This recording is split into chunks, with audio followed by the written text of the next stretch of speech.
I have coffee and cake. I don't know about the rest of you guys. Ooh. Oh my god. It is bloody cold. I'm like sitting here in a sweater and I've got pants on. Like that's right away you know it's cold when I have pants on. Oh yeah. I'm normally a shorts guy. Like I like my shorts. I'm regretting getting energy drinks and not a coffee. Dun dun dun. I kind of regret it. So yeah. I had a fun time with even getting this coffee because I'm like I say I'm 4 blocks from a Starbucks, but everyone's 4 blocks from a Starbucks at least. Ah, not me. Oh, you live in a nice part of town. Pretty much. I mean, I wouldn't call it nice. Well, yes, it's nice. Like, it's very nice. I put it this way. You have a yard. I mean, that's more than a lot of people like us have. Oh, I don't have a yard. I have a football freaking field. So let's talk about video game. Video games. Video game. What are those? They're apparently not very good right now. Aww. Actually, Life is Strange before the storm came out. I'd seen that had happened and people were streaming it, but everyone had, of course, as it is with the whole any kind of narrative video game, great big thing above the top saying spoilers, don't watch if you don't want to. You know, you're going to walk in and find out something happening. You don't want to know. Ooh. I was like, okay, well, I've not done Life is Strange yet. I've seen enough Life is Strange to get a good idea about what happens, but I don't want to have the spoilers until I do it myself. But then again, this one's a prequel, so it's not too much spoilers about Life is Strange. But then, I don't know. I'm in the mind that like, here's the thing. So I've played Life is Strange. All your choices boil down to like at the end. I was just excited if I chose something different than everybody else. It tells you like, by the way, you have 2 choices. Do you drink, do you drink tea or coffee? And you're like, you know what? I'll go for the tea. And then you see that you're one of the 5 people who did it. You're like, oh yay! Yeah, the Telltale Games score screen at the end. 80% of the people chose to punch someone in the face. You go, oh, okay. You're like, oh, okay, that's cool, I guess. And then in the end of the game, it gives you 2 choices, and that's pretty much it. Oh. Like I was not terribly impressed with it. I'm like, oh, it's the best way to put it. It's like, you remember back in the 90s, like very story-driven games, like text adventure. What was it called? Adventure novels. Oh yeah. For PC. That's what it is. It's adventure novels with choose your own adventure. That's it. It's very, very simple. It's not very like groundbreaking or anything. It's just done well because now we have the technology to make them all animated and stuff. Right? That's the only difference. It's high production, choose your own adventure, which is not bad, but it's not like it's not like mind blowing either. So like I'm just taking. Go ahead. Yeah, so we've mentioned this a few times ourselves, either on this or other places. Is that they're not going to want to put energy and effort putting it into a game narrative storyline that other people aren't going to end up seeing. Like, oh, if only 5% of people are going to choose this route, then why bother doing it? Right. It was BioWare syndrome. It's like, oh, we have this huge sprawling world, all these choices, and then it all comes down into, oh yeah, 3 endings. Yeah. And you go, oh, okay. Oh, thank you. It's like Mass Effect, you get to like choose 3 colors. It was Deus Ex Human Revolution, you get to literally push 3 buttons. Or actually, no, technically you get to push 3 buttons or turn around and walk out the door. And it's like, okay, I think even Until Dawn on PlayStation 4, that whole thing was sprawling narratives, who's going to make it to the end of the night, who's not, will everyone die, will everyone survive, the choices you make affect everything, and it does really sprawl off, but in the end, it kind of like, you still know what the ending's going to be, it's just a case of who's there in the ending credits. It's like, yeah, pretty much. Well, the thing is, it's expensive to do multiple endings. Right, but at the same time, don't make that illusion of choice thing if you're not going to go all the way with it. Put it this way, it's kind of like Chrono Trigger. Chrono Trigger actually had like 17 different endings, not different versions of like small little things. No, you could do 17. You could either kill the big boss one way, or defeat the spaceship, or make sure that it doesn't even happen. There was different branching paths of like huge story arcs. Games today, I think it's an expensive venture to do that. But don't try to tell me, oh, by the way, we're gonna have 10 different endings, and 5 of them are really like, oh, you can finish the ending with one character or with the other. They're the same ending. Don't try to trick me here. I mean, even like, GTA 5 had 2, but most people only got 1. GTA 5, everyone just cried in their wallets. I find that game is the storyline of like all the 3 characters was kind of cool, but when you start it's like Earthbound. Have you ever played Earthbound 2 or Mother 3 for GBA? Not played, no. Only done things like watching it, but never played it myself, no. So, Earthbound was really great because it was super relatable to every single child during that age.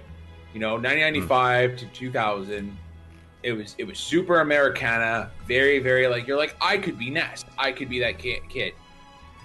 In Mother 3, and I'm sure a lot of, like, the comment section of this is going to go blow, like, just to be like, no, that's not what it is. I find that Mother 3 was not watered down, but confusing, because you played like 5 different characters within the first 4 hours.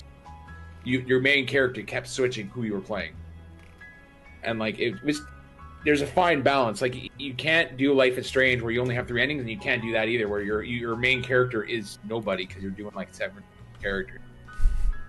It's just too confusing. You know what's really surprising? Black Desert Online is still in the 2nd spot in top sellers in Steam. Oh, like, MMOs are dead, right? Is that not a thing? I don't know. I think it's depends on what market you're after. Like, if you ask today, what's really popular video games today? Everyone's like, PUBG, and you go, okay, I'm disregarding everything you say. But you don't imagine someone says, what's a popular game these days, or thinks that, MMOs. You think, when's the last time I saw people really doing an MMO? They seem to. It's like a secret thing. They do it off camera in the darkness where no one can see them. I mean, it's kind of the truth. Yeah. I mean, well, I just think that, like, I'm surprised to see Black Desert stay there for so long. Like, there's other games like, that pop up there for about a week. PUBG is not even on there anymore. All good. On the top seller right now. Actually, you know what the top seller is right now? It is XCOM 2. War of the Chosen. Yeah. Then Black Desert Online, Life is Strange, Divinity Original Sin 2. Good. And then Life is Strange Deluxe Edition. Absolver. That actually looks really, really good. That's an online fighter, I think. It's like, how do I put it? It's very melee driven gameplay. Yeah. Very, very, like, very, very, it's about fluid, real time combat. I mean, it's like the combat of Dark Souls sped up so that it feels more fluid. Yeah. If that makes sense. Like, Dark Souls, I feel, is very, very slow and very tactical. This is that, but sped up and multiplayer. I've heard really, really good things about that. What's also here? Top sellers. Warhammer 40K. I mean, of course, that's going to be up there. XCOM 2, that's up there because of the DLC. And Deus Ex Mankind Divided is $17.50 Canadian right now. So that's like, what, $5 American? Maybe. Which is not bad. That is pretty good. I mean, that's probably not the complete edition. That's just going to be standard. Yeah, that's just the normal. That's just the game, like, by itself. Yeah. But here's the thing: is you get the game, and, like, I mean, you get the season pass, and you pretty much got everything else. Like, you don't need the technical pack. You don't need the assault pack. Criminal pass is like $9.99. System risk is $9.99. But you get that with the season pass, don't you? I think so. I didn't get the season pass. I waited to see what was going to be because they never tell you what the DLC is going to be. Here's pay $30 for season pass. What's in it? Stuff. Oh. And you wait, and then it comes out, and then the season pass price goes up, and you go, oh, you know what? I actually didn't really want any of this anyway. I think I've got one chapter or one DLC for Deus Ex, and it's like, maybe I'll play it sometime, but I got it on sale for like $8, and it's like, I just never got to it. And I think, you know what? Is this really a thing? Is it? Should they put them out at the time? Is releasing it 6 to 7 months later supposed to reinvigorate interest in the game? Nah, I've just kind of moved on to other things now. Yeah, well, here, you know what's a perfect example is actually BioShock Infinity's DLC, like season pass. I was severely disappointed. So the season pass, they pushed that stuff super hard. They're like, listen, you need the season pass, you need it. So I got it. It was like $30. I got Clash in the Clouds, which is not even a DLC. It's more of a... It's a horde rush, challenge. Basically. Yeah, it's a challenge mode. Yeah. And you're like, oh, okay. And then Burial Sea 1 and 2 were really good. And to be honest, that should have been a spin-off of a brand new game. Just take that and spin it off into like a pre-sequel to BioShock. And I would have been happy. But they made those 2 DLCs and was like, then... As far as I understand, BioShock is done, isn't it? They're not even making anymore? It's vague. There's whispers, there's rumors that they're kind of working on something. They think, oh no, this is not actually part of the BioShock. It's in the BioShock theme, but it's not in the BioShock universe, and we're going to do different things. It's like, oh, okay. But I liked how... trying to avoid spoilers with the thing, even though like they're old games still.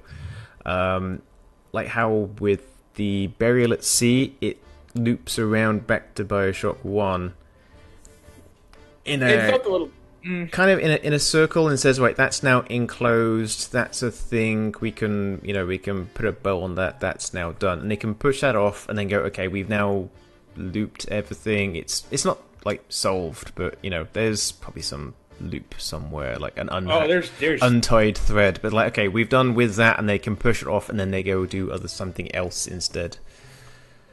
It's very there's a lot of loose threads, but it answers a lot of the questions that you had from the first one. But I don't know, I feel they should have just made a whole new game out of the DLC they presented. They should have just made a whole new game. Not it felt very ham-fisted and very quick, and they're like, okay, we need DLC. So we're going to do a prequel, and it's going to be, I think, the first one was about, I don't know, I think I played it for about 5-6 hours, and I was finished that DLC, and I was like, oh, okay, I guess the chunk of the most of this information, like the chunk of this DLC is going to be in the second one. They gave us a little bit of taste, and it'll be the second one. The second one was actually shorter. In total, I think I paid $30 to get, realistically, about 10 hours of content.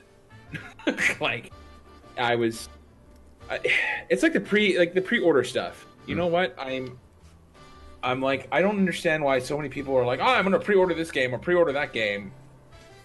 To make sure I get it. It's all digital now. Yeah. There's no reason for you to ever pre-order ever again.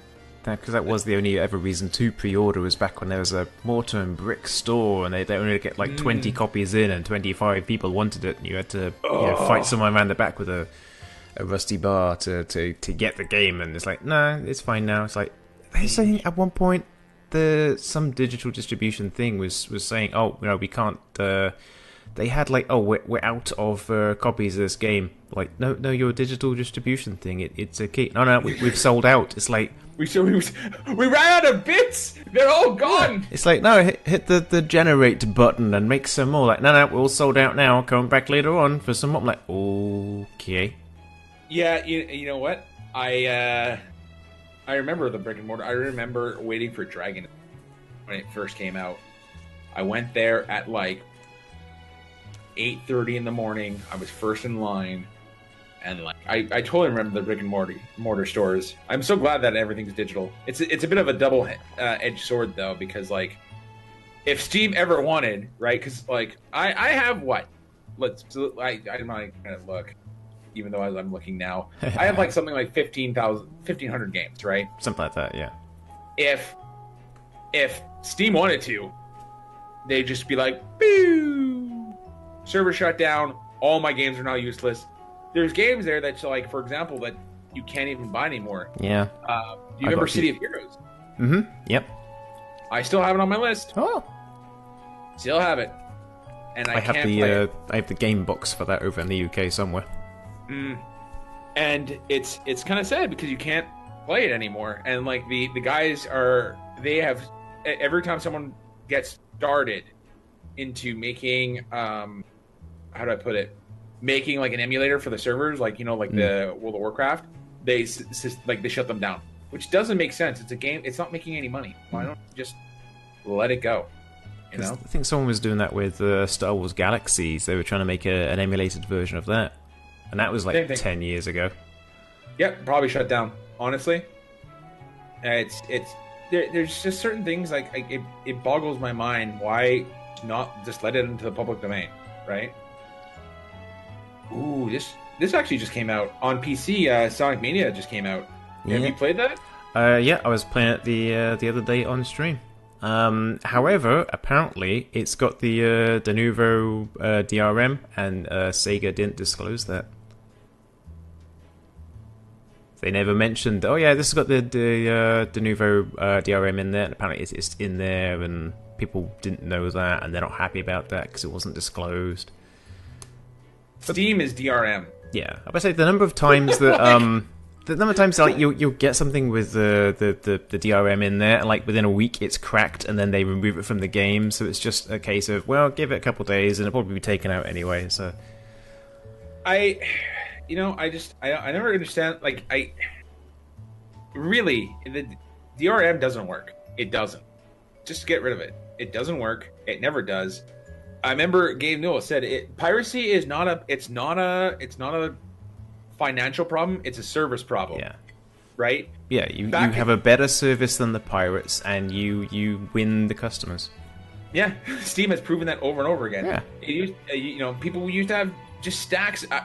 I'll admit it. I had stacks when I was a teenager. I had stacks and stacks of pirated games and stuff like that. I'll admit nothing. Sorry? I'll admit nothing. You'll never get me. But, I like, honestly now. Oh, what's this? Sorry, I got distracted by something. Basically now it's just, I'll buy my games. I have no problem with that as long as they're well priced. I got angry when they removed the US pricing and changed it to Canadian pricing over here, because now I pay more for my games, if that makes sense. Oh, it's coming from someone who lived in the UK and then in Europe. It's like, I want about unfair pricing. Oh my god! They just take away one symbol, put in the other, and it's like, oh, now I'm paying 33% more than everyone else in the planet just because of where I'm sitting. They're like, yep. I said, well, why is that? Because everyone's doing it that way. It's like, well, you could be the one that changes. Nah, we're fine. We're good. It's kind of like, so I remember one of my buddies was building a computer, and I'm like, just order your parts from Pete. Like, order them from the States. It'll take you longer. Like, the only thing you should buy in the UK is the case. Everything else, get them from the US. Because it's literally, as you said, they're like, oh, this video card is $500 American. It's 500 pounds. And you're like, but that makes no sense. No. It's the same price. Like, the cost of living UK is artificially high because of stuff like that. It's just like, oh, no, we'll just change the symbols. It's clearly the same amount of money. Yeah. When it's not. It's totally not. Yeah, you had like game consoles on release. They said, "Oh yeah, it's going to be this and this and this." It's like, oh jeez. Well, that's why because they were doing that since the '80s, and that's why the micro PCs really took over the UK when nothing else could, right? Because put it this way: so you here's your choice. You go into the store and you could get a Sinclair for like what? Let's say £100, and then the games were at the pharmacy, which is like $2. £3. And you could literally split the cost because you could like duplicate the tapes and send them to your buds. Yeah.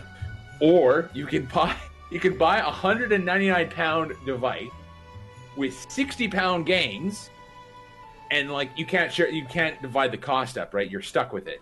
You can't duplicate it in NES. Like, again, this was just how the UK operated back in the day. Is they would sell the tapes so cheap because they were cheap to manufacture and cheap to make. They went for overall quantity over quality in terms of like that, and it, you know, that's why the micro PCs did well over here. I really wish that we had that kind of same thing. Like the video game crash was never really a worldwide problem. That's a very strictly North American problem. Oh yeah. Like in the 80s, it was 100%. Like the UK was fine with the Dragon, the Micro, the Acorn, the good old BBC BBC Micro. Yeah, had one of those. Sinclair, and there's one. I'm missing one. But there was like 5 of them, and they all were pretty much like, oh, you can buy our device for like £50, and you can play all the games you ever want for cheap. Sometimes they even just don't have to buy the game. They just print the code for it in a little magazine. You just type out this code. Yes. Every time you wanted to play it, though. And of course, if you made a mistake, you couldn't find out where it was because it's 50 pages long of text. Oh. My dad used to do that. We had a Commodore 64, and like my dad would do that. He would get a magazine. We still have them to this day. He has like, you go, they're in his closet, and like, go in, and it's like, oh, do you want to play Wizard from EA? What was it? It wasn't EA.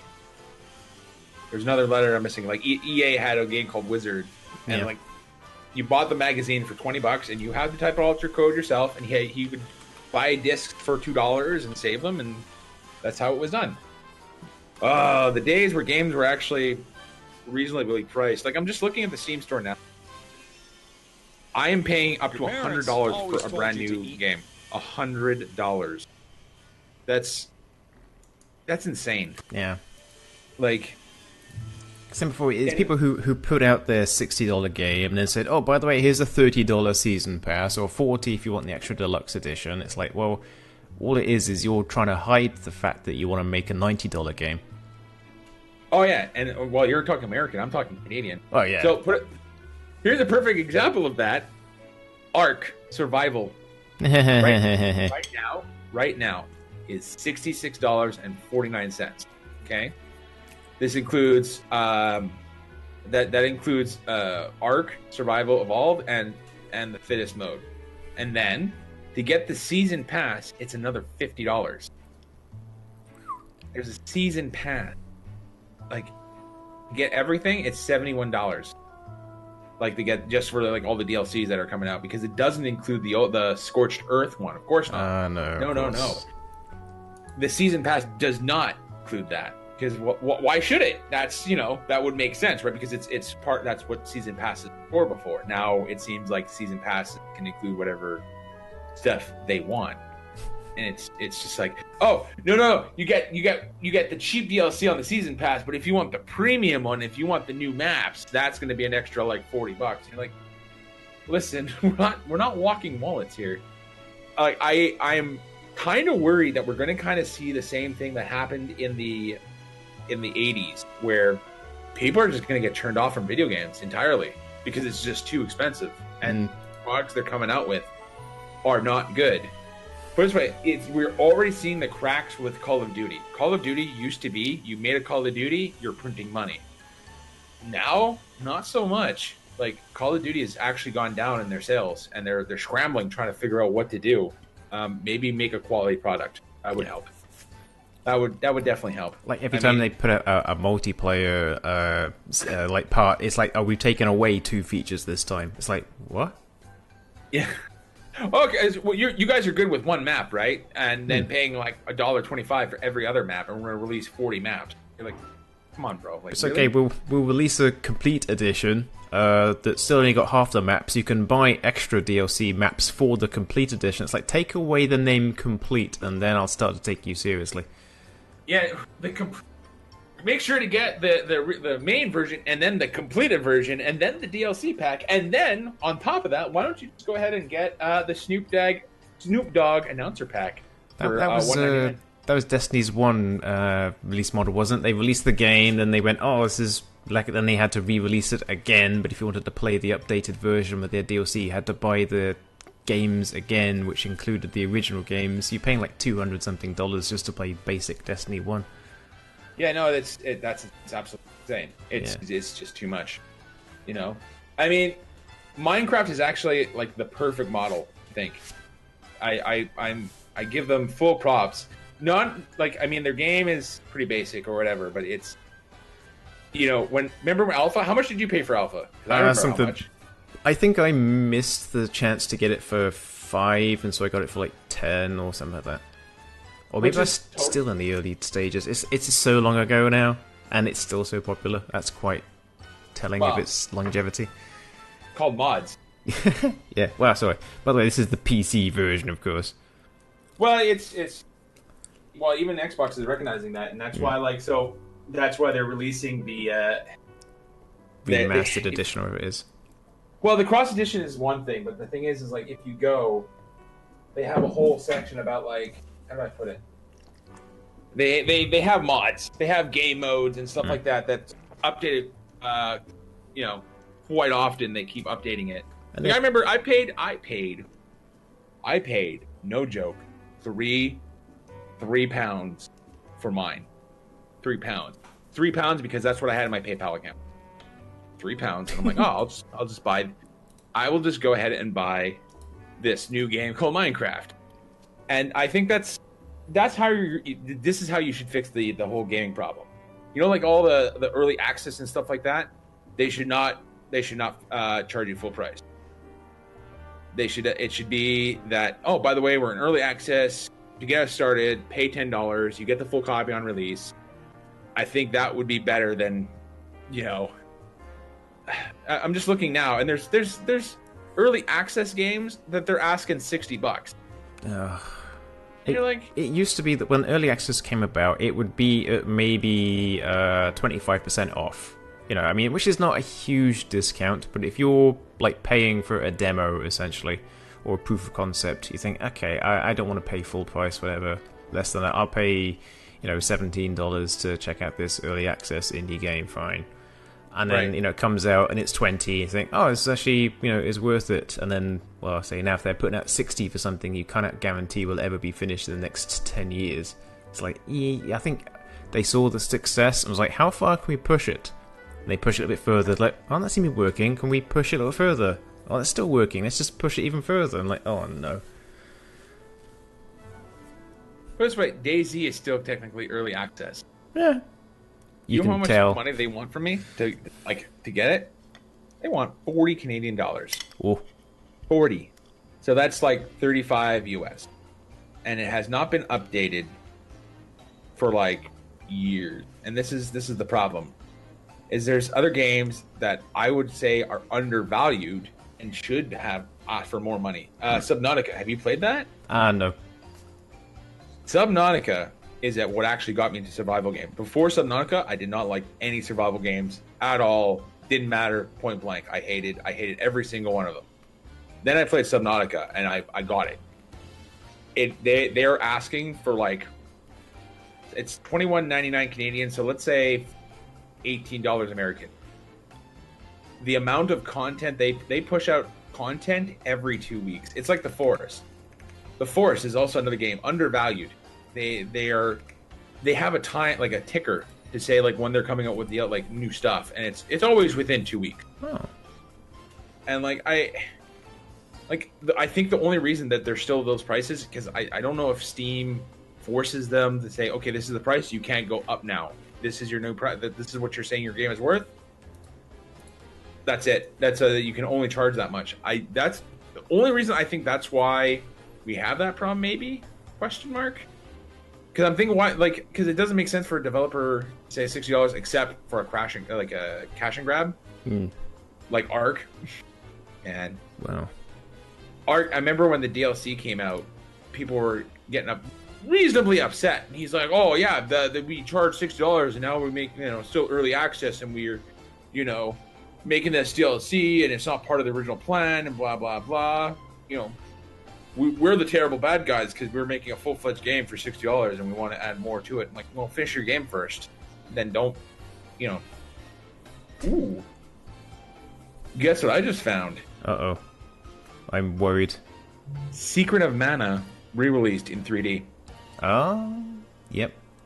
It actually looks really, really good. That's on just the Switch, I think? No. Oh.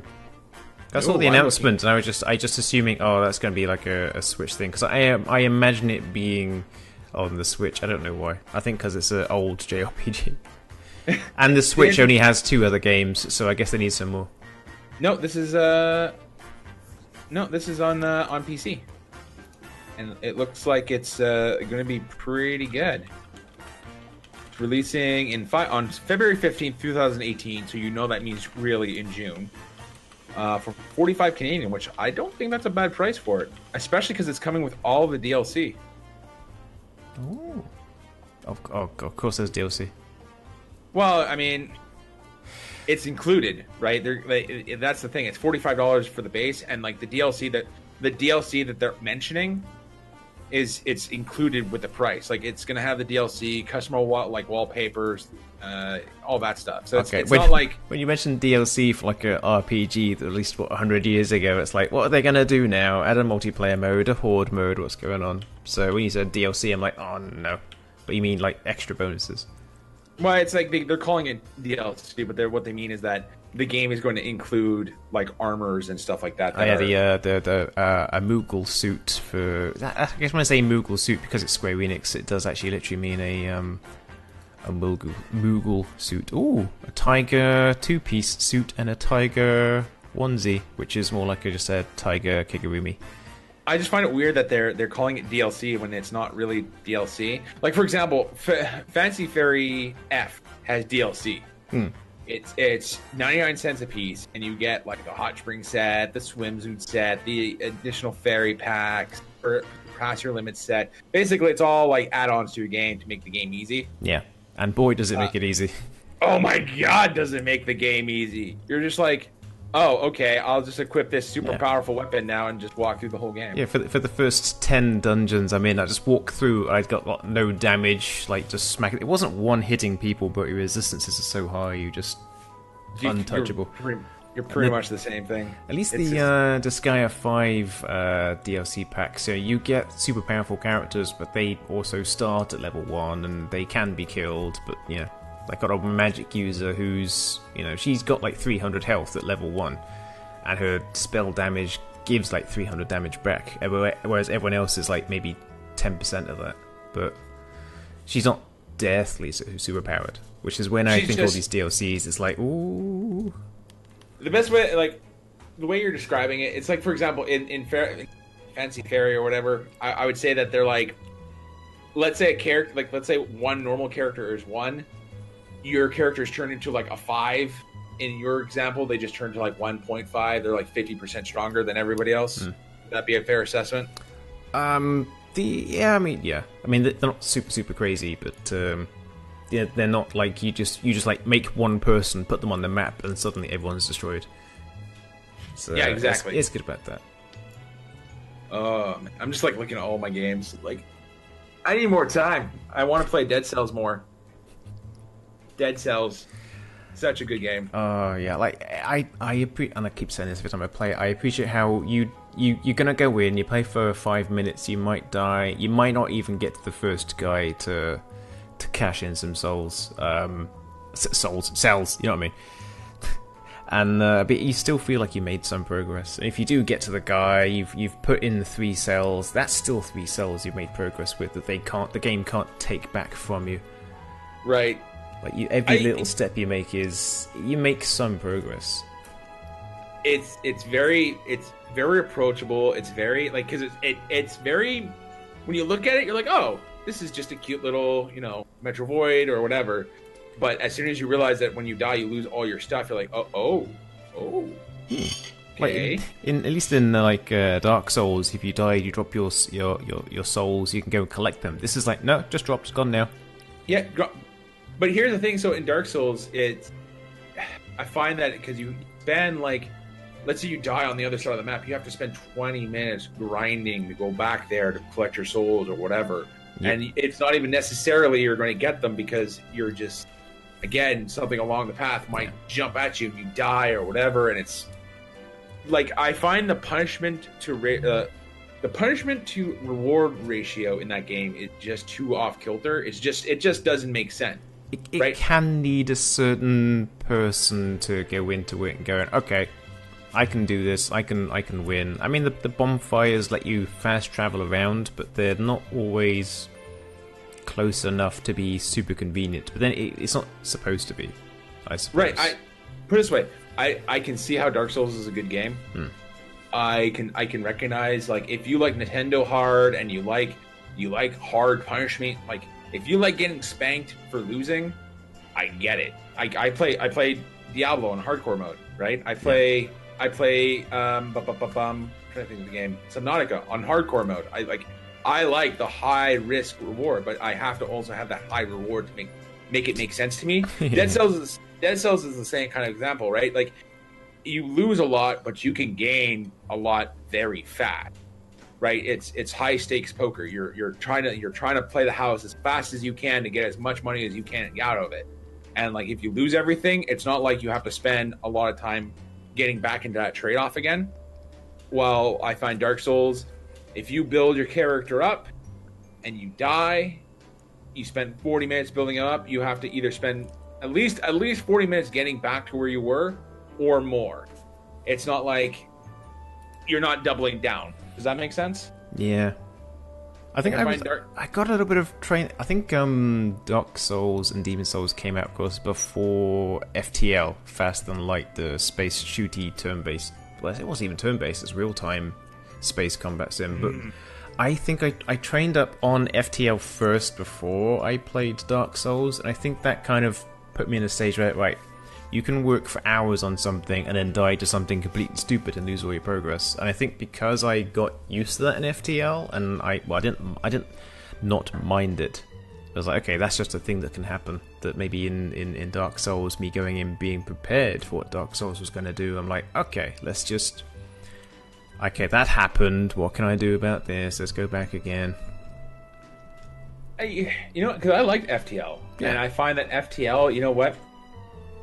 FTL did the same thing, like you say, because again, you could literally just get crushed if you happen to go into a meteor storm that just happened to have a stealth ship that just happened to have mines. You're just like on your last leg and you die, and But here's the thing: is again, that is a fast game. Put it this way, like FTL, let's say a reasonable game is like what, an hour? Something like that, yeah. Dark Souls is like 40, 50, 60 hours, possibly more, depending on like how well you can kind of learn some of the mechanics. I finished. Well, I say I finished. I completed the last boss of Dark Souls, and I didn't feel like I needed to go back to do anything that I missed. Like, I missed a whole chunk of DLC. And I missed out something. People said, "Oh, this is the best story part of the game." Like, okay, well, if I wanted story, that's all fine. But I just wanted to. At this point, I just wanted to finish the game. Yeah, I was done. Yeah, I'm just done. I played 50 hours of that back in 2013 or something like that. It's like just 50 hours. I missed a chunk of it, and I didn't do a lot of back and forth thing. I wasn't super fast. I wasn't super slow. So yeah. I mean, you get your money's worth out of it, but you also get crushed a lot. Like, your therapy bills will make up for the rest of it.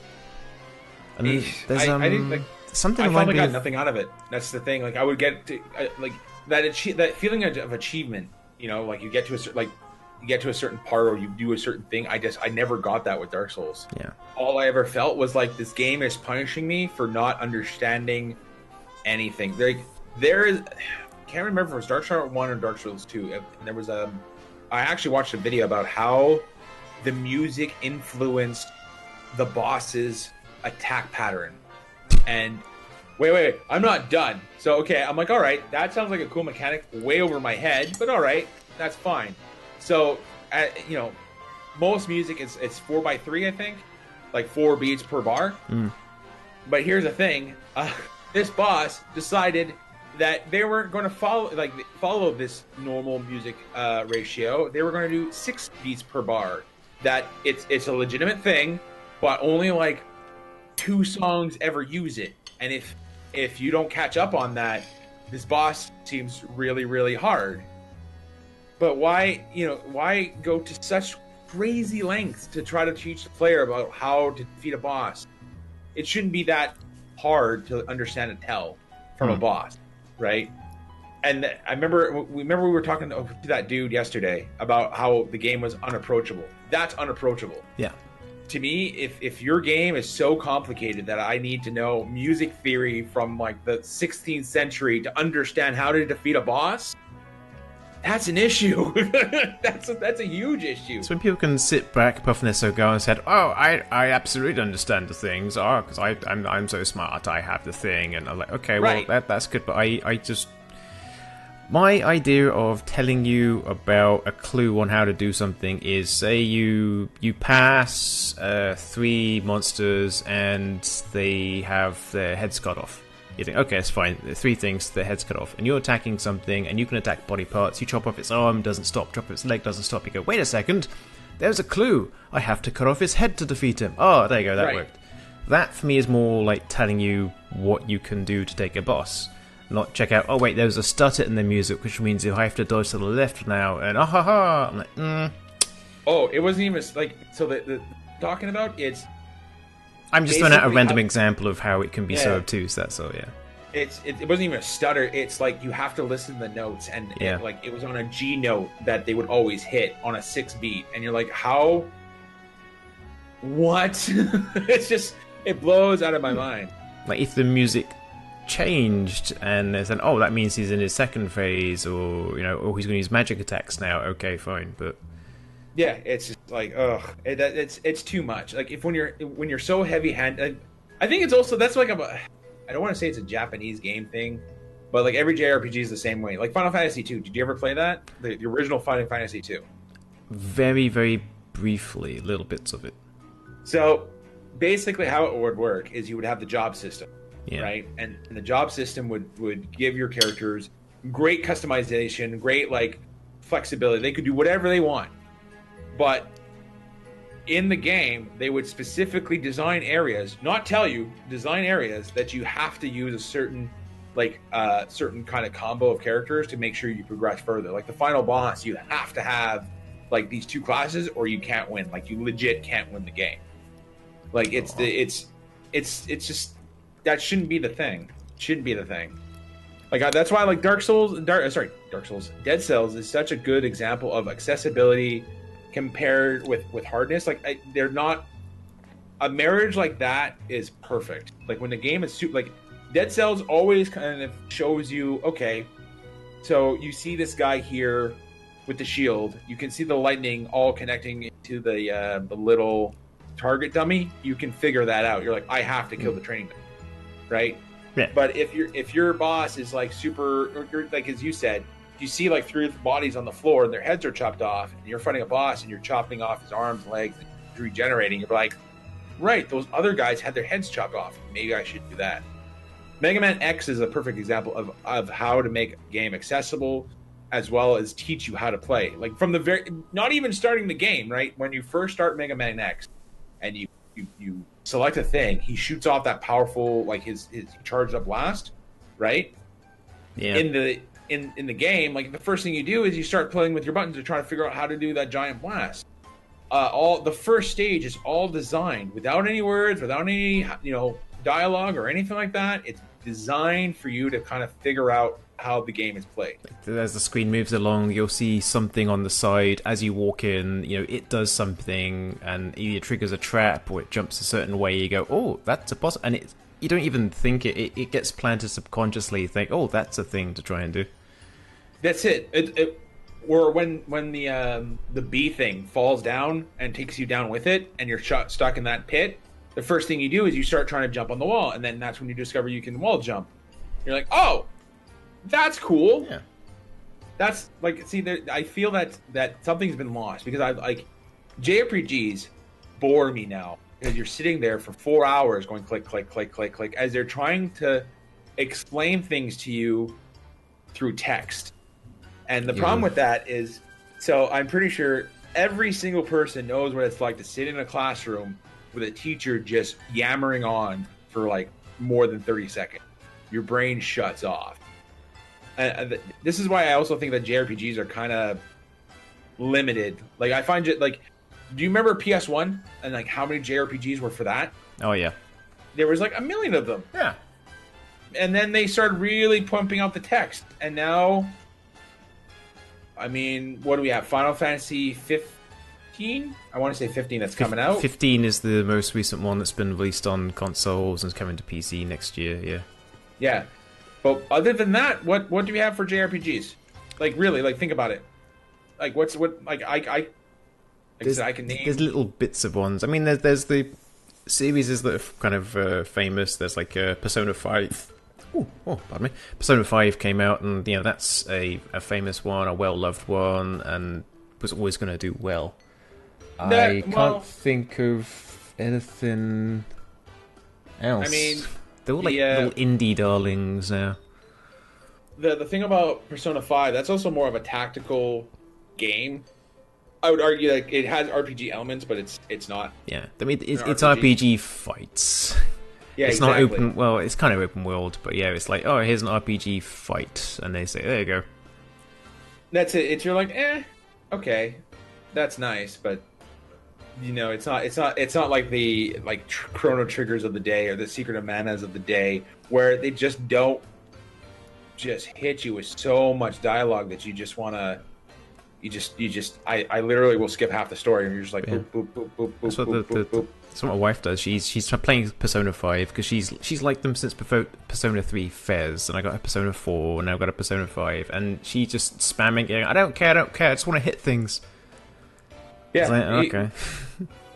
Well, like I said, it's because it tends to drag on. Yeah. It's super draggy. Well, she will skip an entire conversation that pops up with a question. She says, I don't know what they mean here. What am I supposed to do? I'm like, should have read it.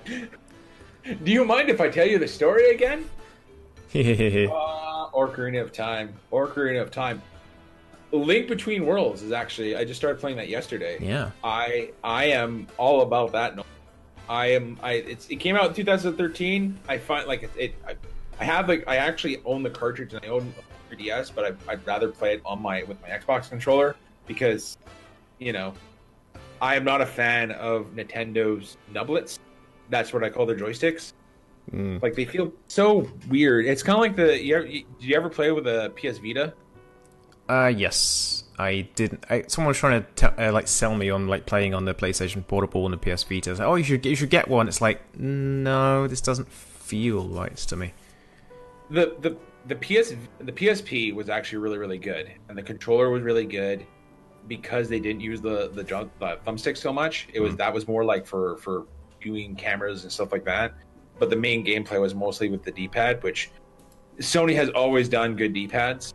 But the D-pad on the 3DS is just, it feels wrong.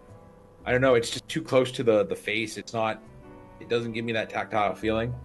So I'm playing it on PC, and this Link is actually I'm probably going to be playing this for the next week. It's really, really good. Really good. Surprisingly good that it's a love letter to everybody who liked the Super Nintendo Link to the Past. That was such a good game. Such a good game. What is this?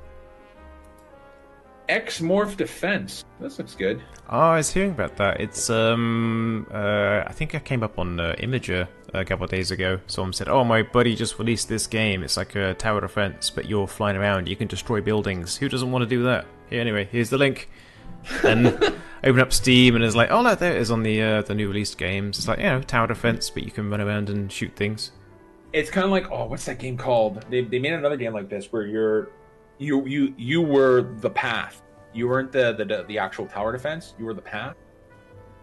And this game kind of looks like that, where you're not the towers defending, but you're the guys trying to attack, which is always fun. That's like a little bit something different. You know what I mean? I don't know. Convoy was something very similar to that, I think. Yeah, it's on the tip of my tongue. I have it. I just don't remember the game because someone has bought way too many games. Where honestly, I'll look at my games and I have no idea. Like, I have Five Nights at Freddy's 3. I don't have 2 or 1. I have the third one, and I don't know where I got it. I have no idea. Probably a humble one somewhere. Probably. I feel like that's the other thing about games. Is I have so much choice now that it's ridiculous. I have apparently Hospital Tycoon. Where I got it, no idea, but I own it. I specifically know I have that on GOG, because I think I got that from GOG to go, hey, I'll play this, and I tried to load it up. It's like, this is not as good as I remember. It's a bit janky. No. It's, oh dear. No. See, here's the thing. So you're talking about the original DOS one, right? I think so, yeah. Where you could have Balloon Head and Elvis and...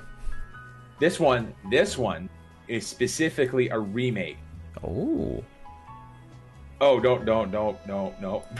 Oh, not good. No. Like, I love management games. I really do. One way you can just manage an in Manager 2017. Yeah, put it this way. I played Honeycam Studio. My favorite game, if it ever existed, would be just running an inn with, like, management-wise. Yeah. Like, making sure I get the proper ales and make sure that I have the best rooms, blah, blah, blah. I love management. This was terrible. This was just, like, janky and just kind of poopy and not fun. It was like, I was very, very disappointed, actually. Although, I'm just, like, literally just going through, like, all the games now. Turok is now on PC. Yeah. That was about a year ago or so that came out on PC. I was like, oh, the great big whole release deal about it. And everyone said, oh, this is... People in two minds, like, one saying, oh, it's not as good as I remember. Others saying, oh, this is just as good as I remember. Turok 1 was okay, but Turok 2 Seeds of Evil also came out. I'm like, I need this game. I really want Turok Rage Wars to become a thing. Did you ever play that on N64? No. It was... It was... I would put that up there with Quake or Unreal for multiplayer action. It was only on N64, which never made sense to me. But it was super, super good. Super, like, just a good time. I'm really waiting for that to come out on PC, if it ever comes out. It's like one of those games where I'm like, you know what? I would give that another shot if it ever came out. What else is coming out this week? I mean, there's other stuff people are doing. They're releasing older games remastered or just so they run on new systems, which is good that GOG will do that, because Steam certainly won't. Dusk is coming out fairly soon, and that's like a shooter set in the old style, very pixely, but people are loving that Dusk. So I'm kind of interested in getting that. Also, guess what else is also coming out on PC? Ooh, what's that? Cuphead. Oh yes, because I think that was first announced for PC and PlayStation and Xbox, and then it's dropped to the PlayStation. Well, it was supposed to be on all three platforms, and then Microsoft is like, "We'll give you tons and tons of money if you just go on Xbox." And then, of course, Cuphead's like, "No problem, bro. We got you," and just drop PS. With the amount of work they had to put into that game to make it look like that and play like that, I imagine they need all the money, because that's a very, very unique looking game, and I love the style of it. Oh yeah, no, I'm definitely, when this comes out, I'm definitely gonna buy it and play it. But I'm just like, I like how they kind of like self-released it on PC. They're like, yeah, it's gonna come on Xbox, PC. If you have a PC, you can get it too, but it's gonna be on Xbox. And you're just like, bro, we know what's happening. I don't think that, put it this way, Xbox 2, or whatever you want to call it, yeah? I think what's going to happen is they're going to release like a Steam box kind of box and say, oh yeah, this is the new Xbox. It can run all your Windows games and your Xbox games too. Oh, and you have Windows 10, guess what? You can now play Xbox games, right? I think that's what's going to end up happening. I'm just like, I'm going through. They're also releasing... YS 7 on PC. I've seen that also... pop up. Yeah, I keep seeing 1 and 2 show up in things, and it's like I think I've seen some of the footage of that, and I've no idea. Is that a 7th one in the series, or is that just a naming convention? It's the 7th in the series. Okay, so I've missed a bunch of them. You know what? I think I am gonna buy Absolver today. Oh, give that a shot. I think I am. It looks really, really good. And if you order it from GOG, you actually get Fury free. I'm going to go ahead and talk about how games are terrible for 2017 for the next 10 minutes and how this is a talk year. Like 100%, I'm just looking at these games and it's just like this year has been lackluster in terms of games. I mean, you had some. I was about to say Doom, but I think Doom was 2016. Like this year has been just kind of not good, just not good in games for all. Although 2018 looks really really good. I mean, what did we get this year? We got Mass Effect, Andromeda. That was a game that was hyped, that was pushed. Everybody was like, oh my god, this is going to be the greatest game ever. But the problem with that is Mass Effect Andromeda was not a bad game, but it definitely didn't live up to hype. And the problem with the story was 100% it was written in Montreal, which is not a bad thing. It's just, if it was a French game, it would have totally made a lot more sense. But because it was like someone wrote it in French and then took Google Translate and threw it in there. And they're like, this is perfect. This is exactly the kind of dialogue we want. You just can't do that, because what happens is I find that the story was kind of hard to listen to, because what's his name? Giral was like the worst example of that. I understand they were trying to make him sound a little alien, but when they did that, they just made him sound like a Quebecois person that like was running all his dialogue through like Google Translate, and it sounded really, really, really weird. Saying that though, the multiplayer for Mass Effect Andromeda is really, really good. If you like team combat and stuff like that, that was like 10 out of 10. You couldn't even touch that for the multiplayer. And I know that they shut down the single player section, which I don't understand how they're going to keep the promise that if you bought Mass Effect, they had a DLC pack, and I don't think they even release DLC for Andromeda.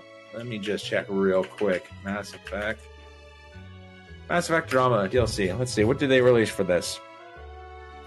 Yeah, Mass Effect will not get single player DLC. Basically, they had, because I remember they had the season pass thing and stuff like that, but they're completely shutting it down. Just 100%. They're like, you know what? It's not even going to get single player DLC, which is sad, because the DLC, like some of my best DLC was from Mass Effect 2 and Mass Effect 3. I really, really liked the expanded story for Mass Effect 2 with Zack and stuff like that. And there was that other character. Oh, what was he? The gruff warrior dude, the human warrior, the bounty hunter. He was really, really good in that. But the fact that they're not making DLC for Mass Effect, I find that it was poor marketing and just really, really bad. How do I put this? It was bad marketing, and it wasn't a smart idea to make it in Montreal. Like Montreal for graphics or anything else, fine. Story, I would not make any story-based stuff here, because it turns into this weird situation where, again, it just the language is lost between the story, because it's like I said, it's very francophone here, right? So you get some guy who's writing in French because that's what he knows, and he puts in Google Translate, and because he's French, he reads it and he's like, oh, that sounds fine, but it's totally not fine. It sounds really awkward and weird. What else is coming out this? You know what's surprising? Arma 3 is on sale right now for $18. I'm surprised that that's still a thing. I'm very, very surprised that's still a thing. I mean, I'm not particularly interested in it. It's not one of the, top games I would want. But I'm just surprised that it's so cheap. It's just because, like, I've heard, like, Arma 3, I feel is like a very specialized kind of FPS, really designed for people who want, like, they don't want the twitch shooty bang bang of Call of Duty or Battlefield. This is very, very like how, this is a simulation and not an arcade shooter. So I'm surprised that it's like, one, is such a discount, and two, that it's still a thing. I would feel that that's a kind of like why it's on the top sales. I'm very, very surprised about that. What else do we have in the top sales? Black Desert Online, Original Sin, which is, I think it's actually, is it released yet, or is it still? I believe it's coming out in a week or two, like maybe on the 12th or something. Like the day I have to leave on an airplane, it's like, we're out. I'm like, oh, that's so terrible. Yeah. There's actually a Battlestar Galactica game. It's called Downfall or something like that. Deadlock. Deadlock, okay. I remember coming with a D. And it looks like EVE Online. I'm just like, oh, it's EVE Online. Well, okay. I've heard Turtle Biscuit on Twitter saying how good it was, and so he's also said he's very, very into Battlestar Galactica. Oh yeah, like the board game. He's sung the praises of a dozen times. Yeah, which is not a bad thing. It's like, I didn't know this existed, and now I need it. Guess what I just found? Sakura Dungeon. Oh yeah. And I'm like, oh. I've watched someone play that. It's like those old style, you know, you have a static image, you either go forward, left, right, and then you might run into a thing and fight it. Yeah, so I've watched playing. I've watched Noble on YouTube playing that. He plays all those games. It's like, okay, this is a thing. Well, I like I said, I think a lot of like these old style games are coming back because it's not necessarily a bad idea. Like Legend of Grimrock is like that, where you have north, south, east, west, and it's very like it's like that dungeon setup, as you said, like back in the 80s, where you know you would explore the dungeons frame by frame, and it was 3D. But it was a static image. Yeah, you know what I mean. You had to map it out on paper if the game didn't have a map in it itself. Keep track of where you were. You might, oh no, I've looked back at myself. I'm lost in this dungeon. Oh, everyone's dead. Yeah, exactly. It's like, oh, I'm dead. But I actually have huge respect for Legend of Grimrock. So, basically, back in day, right, whenever you wanted to move in Legend of in like those dungeon things, you would take your mouse and you click on like an icon. Yeah. And originally, Legend of Grimrock was just going to have, you know, you type in WSAD, right, to move around. Sense, right? Because that's what everyone wanted. Yeah. And this kid was like, you know, unfortunately, I can't play your game. I really wish I could. I really like these games. But I don't have hands. I have to, he uses like a little joystick with his mouth, right? Yeah. To control the mouse. So what the dude did within 48 hours was made a system specifically designed for it. He's like, don't even worry, I have you. He asked for the model name and he made a mode for people who are like handicapped to be able to play with like their mouth joysticks. Oh, so good. We thought it was amazing when like games would add like sound cue subtitles, like, you know, something happens and there's a window breaks, but in the bottom of the screen it says in subtitle brackets saying glass shatters. You go, oh, that's so good. They're allowing people who have hearing issues to know what's going on. It's like you didn't even think about people who couldn't actually use the joystick. Yeah, that's it. Like that was just not even a thing. But like, it was just so amazing how like the guy was like, oh, no worries, I'll just add it in 5 minutes. Like what? Okay.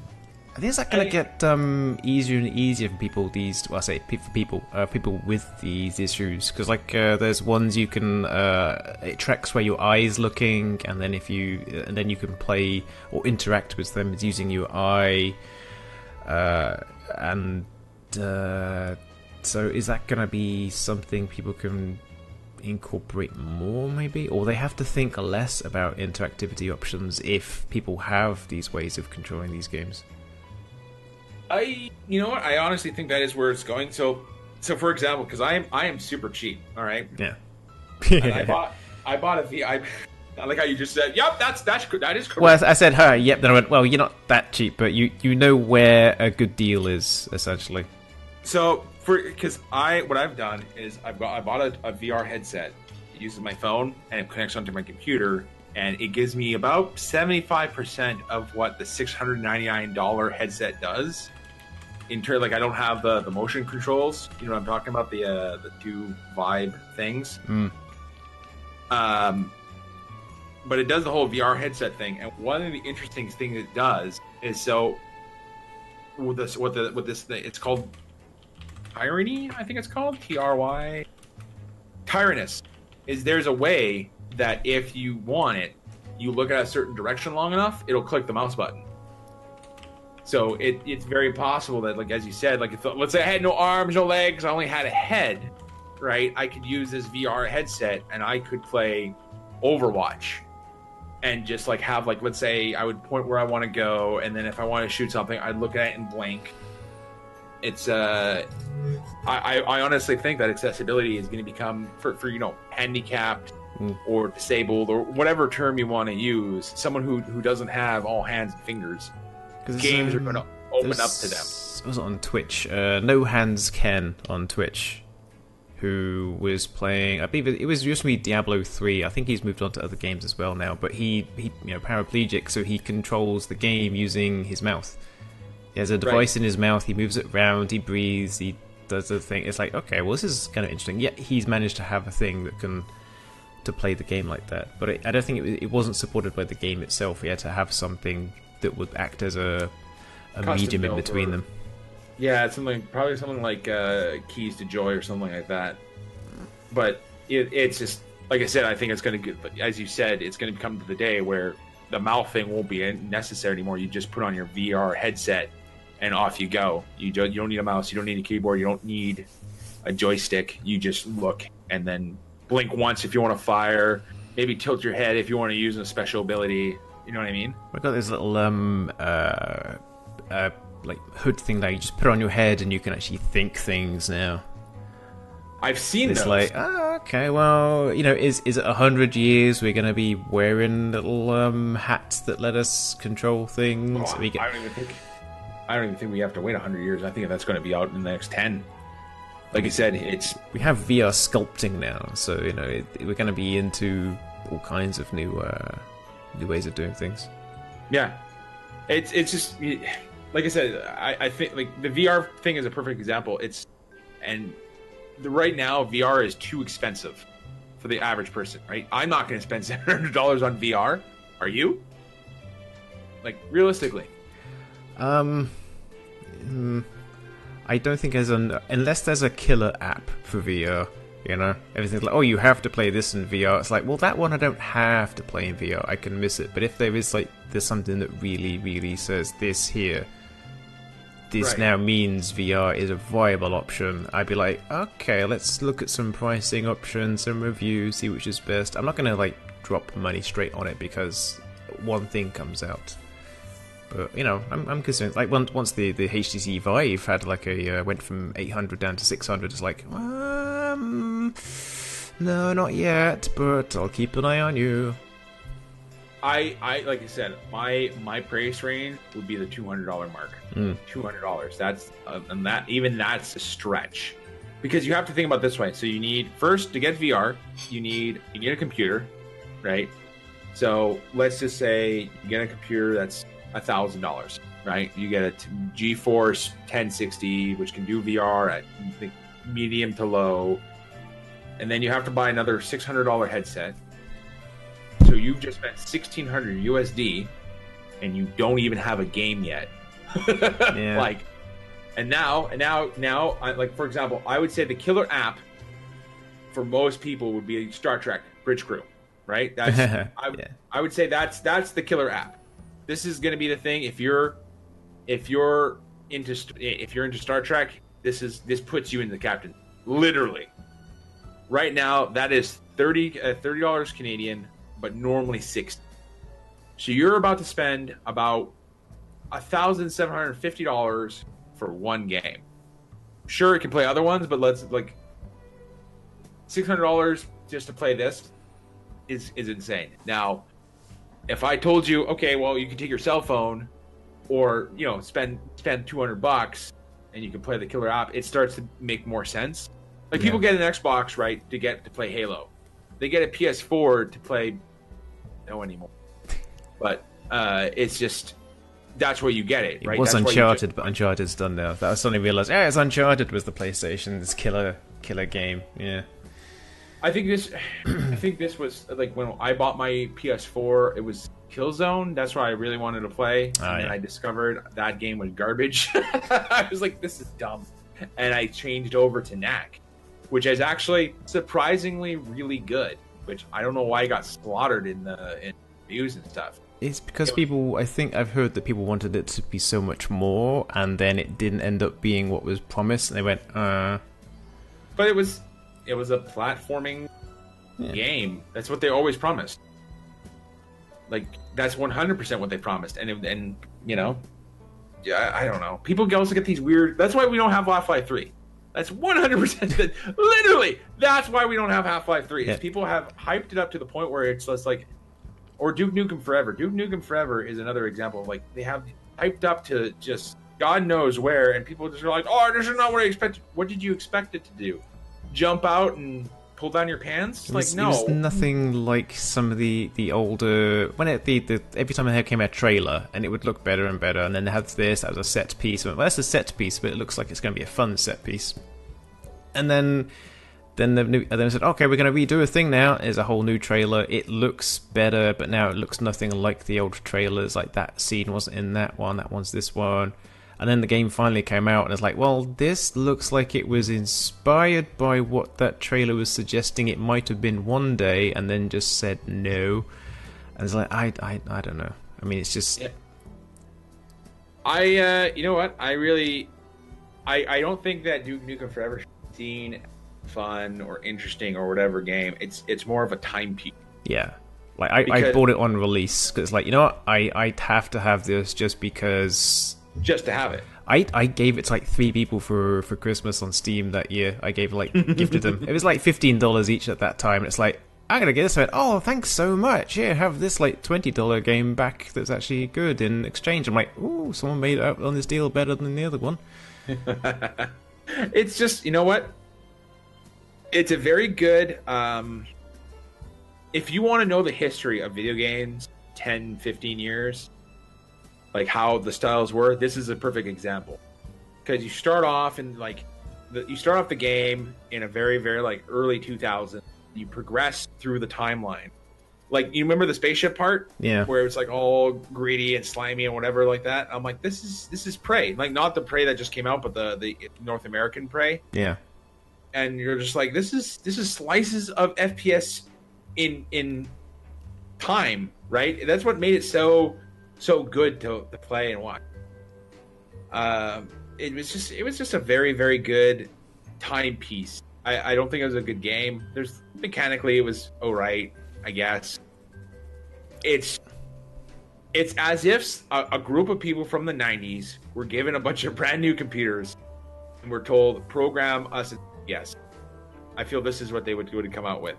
I guess that's really what it was, because it was those people who made all these games and wanted to do something for that. And then I don't know if they halfway through they went, okay, so this Duke Nukem was self-satire in a way originally, and then they said, oh, well, now we have to kind of satirize our self-satire while also satirizing these other games, and then we have to make it good now, and oh, we can't do all 3, we have to do like 2 and miss out 1.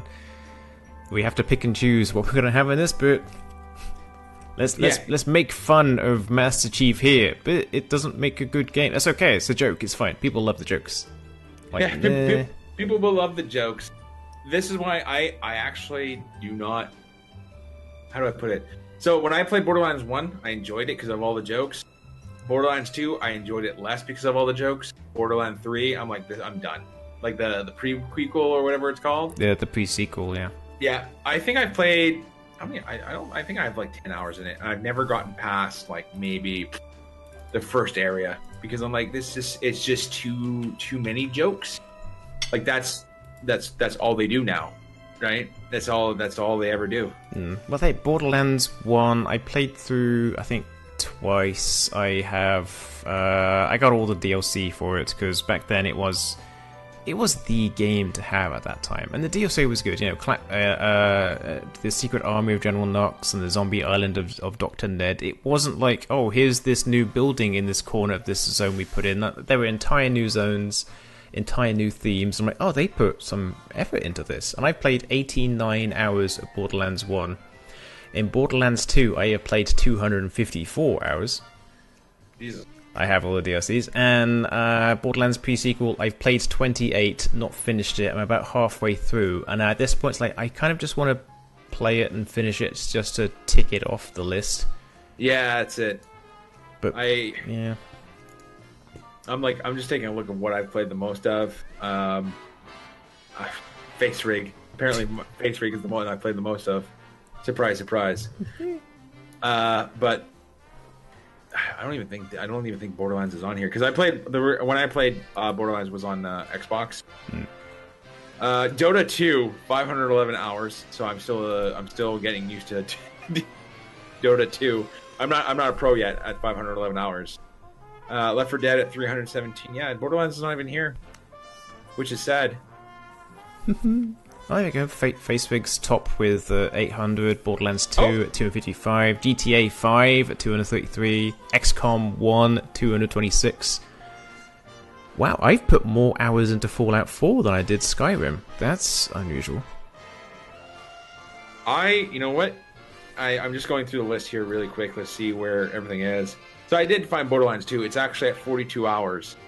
I played more Infinity Wars, which is a card game, than I did Borderlands 2. Oh.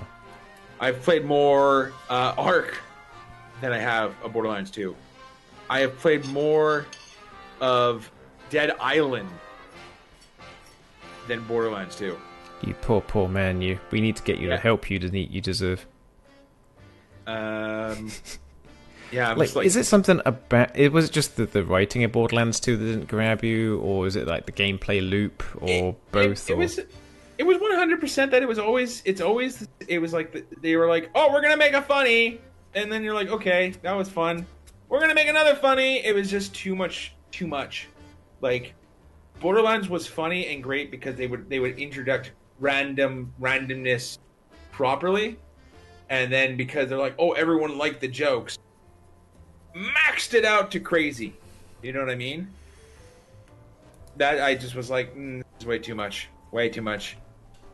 I'm actually surprised. I actually spent only 30 hours in Fallout 4, which is surprising. And actually, Borderlands prequel, I only spent 26 hours. But again, I just kept redoing the same character over and over again. Deathbank is pretty low. Defiance even still a thing? Maybe. Let me just check something. There was a game called Defiance. Do you remember the show Defiance? Yeah, and they made a quote-unquote, like, kind of MMO based on the themes. And you're supposed to... Whatever happened in the game was supposed to somewhat influence the show, or vice versa, or something like that. Yeah, and it actually worked out pretty good. I think I got halfway through watching season 2, and then I just stopped watching it. It was there was problems. Yeah, there was problems. I think it became another sci-fi channel show. It's like, okay, yeah, they were like, oh, we're just they kind of just phoned it in and hoped that people would not notice, and people noticed. There wasn't enough world building. They're just like, oh, because space magic. They're like, but no, not how it should work. This is why Mass Effect 1, 2, and 3, especially the first one, actually, I would have paid so much money to have a show because the world building was so good. Like, there was no space magic. They tried to explain things. You know what I mean? Yeah. Indeed. I think we're about to wrap up, though, eh? Yeah, I'm just trying to think back to games that were overhyped, and then... Because you mentioned something before Borderlands... no, but before Duke Nukem, you mentioned the game that was hyped up. I forget what it was now. But I was like, I've got something I could mention there, and then it just skipped my mind. That got overhyped? Something. Or product of its time. Oh, a product of its time. There's a lot of games like that. Yeah, something you mentioned right before Duke Nukem Forever, and I was like, that's an interesting thing that I've always meant to mention that came up, and then I now just completely lost it now. Now it's gone, so we'll never know the answer. All right, yeah, like I think we're going to be ending the podcast now, and we'll do our thing and such. But yeah, I'm just looking now, and I'm like, there's not many, like, because when you were away, I was like saying, like, this year is just not good for video games. Yeah, it's in that they have those 3 or 4 good releases, and the rest is just here's a mobile port. Yeah, like I think Steam's upcoming game list. I was looking through that, and it's like, oh, this is a it's a mobile port. That's made in 10 minutes in Game Maker. Mobile port. What have we got here? Let's have a look at the current. It's going to date the things. Steam's list upcoming. Top list is Ninth Dawn Classic Clunky Controls Edition. Top-down RPG, and they call it Clunky Controls Edition. Like, ha ha ha, we're goofy. It's like, yeah, no. Moving on. No, that's not fun. Yeah. Evil Park, first-person indie horror atmospheric game. You have a torch a flashlight in dark surroundings. Okay, fine, another one of those. We have a money management program. We have a strip poker with 3 anime girls game. We have Staplers, which looks DLC. Like what? That's a DLC. It's not a game. What, army girls or something? Oh, yeah, it is. Oh, jeez. It's a DLC. That's even worse. It's. Can you survive with 3 women in the middle of nowhere in this survival romance visual novel adventure? That is the description. I don't want to live on this planet anyming what's next beneath that? Staplers, indie casual game. That could have been put on mobile. Ring, that could be done on mobile. A very pixely, old-style slash-em-up. Whatever. Legend of the Dragon Flame. That looks like hot garbage. Another find this, which is a big hidden object game. And like, okay, this is the Legend of Dragonflame. I'm looking into it. It's an old school. It's like Double Dragon, which could be interesting. I mean, it depends how much it is, right? Here's the thing. So, like, for example, if they're like, oh, you can have this cute little, pixely thing for like $2, I'd be like, you know what? That's not. Well, it is like they include a free demo, so you can always download the demo and try that out. But yeah, it's just, I mean, I shouldn't disregard games pure on appearance, because, what is it, Something of Loathing that came out the other week? The stick figure western, apparently that's really good. Although, Ravager is on the same list. Looks really good. That one I was going to come back to at the end, because it seemed to be something worth talking about, because it looks... pretty. And it actually apparently unlocks in less than an hour. Yeah. Oh, there's all these games on the list. Some release unlock in 1 hour, some in 2. It's like, oh, okay. I guess Friday noon is the time everything happens. Well, yeah, it's release day, right? Yeah. It's always release day. Well, for the US, it's release day. I remember release day, I think, was in Europe was either Tuesday or Thursday. One of those. Thursday. I specifically remember because I was going to play, I think it was Diablo 3 actually, with a buddy, and he's like, I'm like, oh, I have Diablo 3, I'm gonna play it now, and I actually got it a day late because Amazon was late, and he's like, oh, I can't play, and I'm like, why? He's like, it comes out tomorrow. I'm like, no, it doesn't. I have it in my hand, and that's when I learned that the whole difference times. It's like, games come out on Thursdays. I'm like, coming on Tuesdays. And then we had a huge argument about why it made sense to do it. Because in the UK, I think Europe has ever gotten a good deal on video games. Actually, no, don't ever got a good deal on video games, apart from, I think it was Silent Hill 3. Or was it 2? I think it was 3. But like, apparently Europe got it before Japan. And then Japan got it, and then the US got it. Yeah, like because apparently the game series sold the most in Europe, they went, we're going to reward the European market by putting this game out first in Europe. I'm like, ooh, thank you. That's a, wow. Yeah. That's a thing. That would be like a good version of Unlocks. It's not like, oh, which team wins a scoreboard in this game. It's like, who buys the game the most will let you have it first. That's way to drum up sales.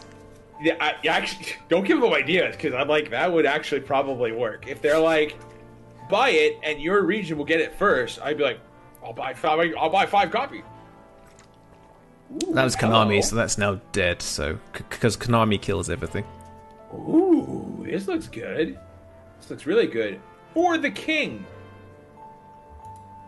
For the King is a strategy RPG that blends tabletop and roguelike elements in a challenging adventure that spans the realm. Yeah, so the hexagonal grid reminded me of oh god, was it Bounty's Crest? Bounty something? It's on GOG. I have it. Yeah. King's Bounty. Really King's Bounty. That's an interesting RPG kind of thing. But yeah, this it's I'd get that. I'd pay that for $1. It's early access though. Again, you know it's early access and 25% off, just as I was saying they used to do. So yeah, this I don't is mind good. that. This is good. You know, like I said, looking at it, and the fact that I'm looking at just the price ranges and stuff like that, and apparently they've been going for 2 years. And they have a timeline. They want to be out of early access within 6 months. I would say this is not a bad deal, and I think they have a plan at least as well. That sounds good. Oh yeah, we're gonna do this. It's gonna be accessed by this time. They're like, oh, here it is right now. We're gonna update it as we go and build in new features later on. It's like, okay, here's our great big whiteboard with all our pins and our red bits of twine linking everything up. Here's our master plan. Yeah, well, that's the thing is when they're like, "Oh, I keep adding more and more and more stuff." Well, no, that's not what we want. We want a plan. Like Nordgard is also another. Northgard is another like I bought that and it's early access, but these guys have made huge strides. Like we're talking like I bought it 2 months ago, maybe 2.5, and they've released like a new clan. They're like, this is what they basically given dates of what everything is coming out. They're like, we have an idea of what's going to happen. They released the multiplayer maybe a month ago. Put it this way, if you like Age of Empires, Northgard is going to be very familiar to you, very familiar, and it's not even that expensive. It's like what, $20, $21.99 Canadian. So, well, that's like what in states, $17 about, yeah. Did you say? Around about that. I'm still not good with the exchange rates. I would say, put it this way, I always add or subtract a couple of bucks. Unless you get into large amounts, it doesn't matter. It does not matter. Anyways, it's actually time to end the podcast. It's time to end the podcast. But we're gonna be back next week on the 8th, doing the same thing. Yeah, correct? Yes. And then after that, you're leaving for England on the 11th? 11th, yeah. And then back 2.5 weeks later. Oh, jeez. I don't want to go. Well, here's the good news, is we're probably going to do some pre-recording, so it's not like the content is going to stop. Secrets. Revealing the plans. We're revealing the plans. So go ahead, make sure you like, comment, subscribe, all that wonderful stuff. Like, comment, favorite, subscribe, retweet, retalk, blog, tickle my balls. Tickle my balls. Why am I not internet famous yet? And we'll be back next week.